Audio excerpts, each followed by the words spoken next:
వెట్రివేల మురుగనెక్క అరోహర. ఇప్పుడు మీరు చూస్తున్నారు బలుసుకొర. బలుసుకొర యొక్క ప్రాధాన్యత గురించి గతంలో మీకు నేను చెప్పాను, ఇంతకు మునుపు వీడియోలో కూడా చేశాను. మళ్ళీ మీకు పునశ్చరణ చేస్తున్నాను, ఎందుకంటే ప్రత్యేకంగా దీని గురించి మీకు ఒక మనవి చేయాలని, ఒక విన్నపాన్ని విన్నవించుకుందామని. ఎందుకంటే ఇది నా ముఖ్య గమనిక.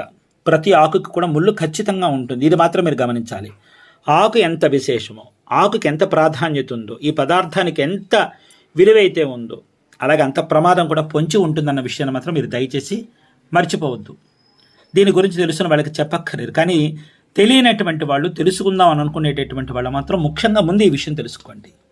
ఈ పదార్థాన్ని, ఈ వస్తువుని మీరు ఏ విధంగా వాడతారో వాడండి, కానీ జాగ్రత్తగా మాత్రం ఉండాలి. ప్రతి ఆకు కింద కూడా ఖచ్చితంగా ముళ్ళు ఉంటుంది. నూటికి గుచ్చుకుంది, ఖచ్చితంగా ముళ్ళు అనేది ఉంటుంది. చూసారా గుచ్చుకుంది, చూసారా గుచ్చుకుంది, చూసారు కదా ఎంత పదునుగా ఉందో. ఇలా పట్టుకున్నానో లేదో గుచ్చుకుపోయిందనమాట. పర్వాలేదు రండి, కానీ చుర్రు మాత్రం మంట మాత్రం గట్టిగా ఉంటుంది.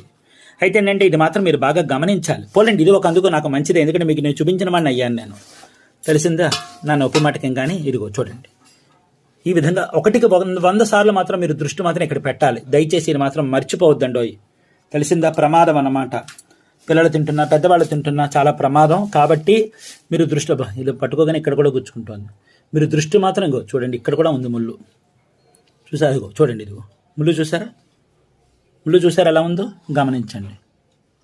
అది ఆకు కింద ముళ్ళు ఉంటుంది, ఖచ్చితంగా ముళ్ళు అనేది ఉంటుంది. ఇది మాత్రం మీరు గమనించండి. అది ఇది విధంగా మాత్రం మీరు జాగ్రత్తగా 1కి మాత్రం దృష్టి ఇక్కడే పెట్టండి. ఇది నాకు ముఖ్య గమనిక, మరిచిపోవద్దు, చెప్పలేదని అనుకోవద్దు, ప్రమాదాలు పొంచి ఉంటాయి. అది బట్టలో వేసి బాగా, ఇంకా హడావిడిగా చేసేసే వంటకం మాత్రం కాదు.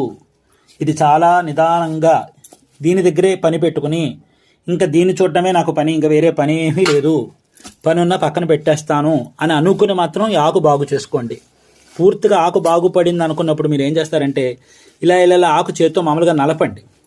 మీకు ముళ్ళు గుచ్చుకుంటుంది అనుకోండి, తీసేసేయండి. ఎక్కడ గుచ్చుకోవట్లేదు అనుకోండి, 1కి 4 సార్లు చూసుకున్న తర్వాత దాని పదార్థంగా వాడుకోండి. సరేనా? ఇది చెప్పాలని మీ దగ్గరకు వచ్చాను.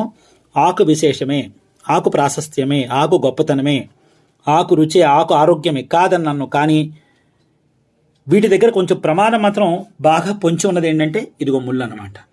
ఖచ్చితంగా ఈ ముళ్ళను మనం తీసేసుకోవాలి. చూస్తున్నారు, ఇదిగో ఈ ముళ్ళు చూడండి ఎంత ప్రమాదకరమో, చూసారా? అది కాబట్టి ఇవి పొంచి ఉన్న ప్రమాదం. ఆకు అందంగానే ఉంటుంది, ఆకు దగ్గర మాత్రం ముళ్ళు ఉంటాయి. ఇది మాత్రం మీకు నొక్కి వక్కాడిని చెప్పడం కోసం ప్రత్యేకంగా ఈ వీడియో చేస్తున్నాను. ముళ్ళతో పొంచి ఉన్న బలుసు కూర అని చెప్పి పెడుతున్నాను, తెలిసిందా? చూడండి, ఇదిగో. సరే అండి, బలుసు కూర గురించి మీకు నేను చెప్పాను, కాస్త జాగ్రత్తగా ఉండండి. విషయం తెలుసుకున్నారు కదా?